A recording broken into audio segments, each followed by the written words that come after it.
Saya menghadapi kemurungan, mental depression. Saya kerap mendengar suara-suara dalaman yang menyuruh saya bunuh diri. Bagaimana cara untuk menghadapi masalah ini, Habib?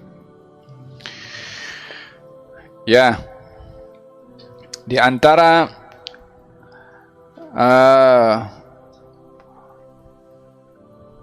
laluan yang utama bagi syaitan untuk mengganggu seseorang adalah melalui bisikan. Bisikan-bisikan yang mengajak kepada perkara yang tidak baik, atau ianya adalah was-was. Maka seseorang yang berada dalam keadaan demikian, hendaklah dia menyedari dan mengetahui serta meyakini kalau suara-suara yang mengajak kepada hal yang membinasakan atau memudaratkan adalah suara daripada syaitan atau daripada iblis yang ingin keburukan menimpa kepada kita. Yang kedua, hendaklah menyadari bahwasanya Allah Subhanahu wa taala tidak pernah menyuruh seseorang untuk melukai dirinya atau membunuh dirinya apapun kesilapan yang dilakukan oleh seseorang. Wala tulqu biaidikum ila tahlukah. Jangan kamu sekali-kali mencampakkan diri kamu kepada kebinasaan. Firman Allah Subhanahu wa taala.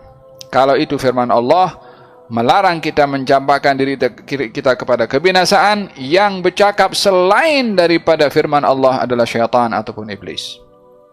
Maka kita tidak boleh dengar cakapnya syaitan. Yang wajib kita dengari adalah firman-Nya Allah Subhanahu wa taala. Yang kedua, seorang berada dalam keadaan demikian hendaklah tidak melayan kepada fikiran-fikiran atau suara-suara atau bisikan-bisikan seperti itu. Sibukkan untuk berfikir yang positif dan jangan memberi ruang akan suara-suara atau bisikan yang negatif. Suara-suara bisikan seperti itu akan berterusan kalau mendapat ruang dan layanan daripada orang itu, yakni didengar. Kalau percakapan itu didengar, dia akan bertambah. Hari ini suruh buat ini, esok buat ini, macam-macam. Tapi tidak diberi ruang untuk dia bercakap dengan kita melayan kepada bisikan tersebut. Macam mana? Sibukkan diri kita dengan hal yang lain. Al-qalbu idza lam yushghal bima yanfa' syughila bima la yanfa'. Hati ini kalau disibukkan dengan perkara kalau hati ini al-qalbu idza lam yushghal bima yanfa'. Hati ini kalau tak disibukkan dengan benda yang bermanfaat, dia akan sibuk dengan benda yang tidak bermanfaat. Jadi, sibukkan hati ini dengan benda bermanfaat, hatta dengan kawan-kawan, hatta pergi ziarah teman atau baca buku, khususnya adalah zikrullah. Seseorang berada dalam bisikan seperti itu, yang pertama dilakukan adalah a'udzubillahi minasyaitonirrajim. Berlindung kepada Allah daripada syaitan. Yang kedua, melihat Allah tak pernah suruh seseorang untuk membinasakan dirinya. Yang ketiga, yakinlah bahwasanya suara-suara bisikan yang tidak baik datangnya daripada syaitan yang tak boleh kita taat kepadanya. Yang keempat, sibukkan hati ini dengan perkara yang bermanfaat, seperti yang paling utama adalah zikrullah. Ala bi dzikrillahi tatma'innul qulub. Ataupun disibukkan dengan kawan dan juga dengan hal-hal yang bermanfaat. Yang kelima, jangan membiasakan diri duduk diam termenung. Kalau termenung tu dah nampak mata pergi tempat lain, peluang untuk dia masuk lagi dalam. Jangan memberi ruang untuk termenung berfikir dengan fikiran yang negatif. Yang lainnya insyaAllah akan saya jawab pada kelas yang akan datang insyaAllah. Saya doakan yang dalam keadaan murung ini diberikan oleh Allah Subhanahu wa taala ketenangan dalam hati dan jiwanya.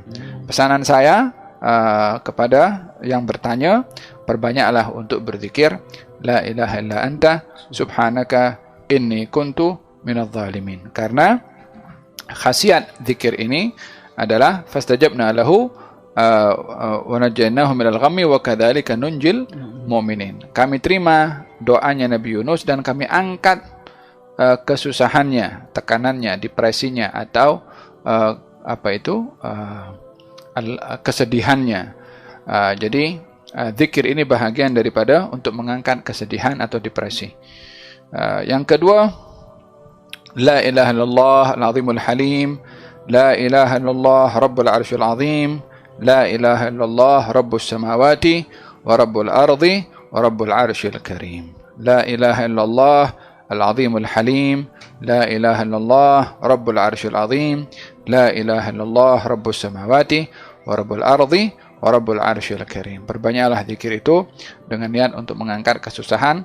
Dalam al-adhkar dinyatakan kalau zikir tadi adalah wasilah untuk mengangkat kesusahan seseorang. Saya doakan yang bertanya tadi dalam keadaan tenang, dalam keadaan dapat mengawal kepada dirinya dan dijauhkan daripada bisikan-bisikan yang tidak baik, dan moga-moga Allah Subhanahu wa taala penuhi hati dan jiwanya dengan ketentraman, dengan kebahagiaan, dan moga-moga diberikan oleh Allah Subhanahu wa taala manisnya zikir, insyaallah, dilindungi daripada segala keburukan, dan moga-moga Allah Subhanahu wa taala berkati majelis kita pada hari ini.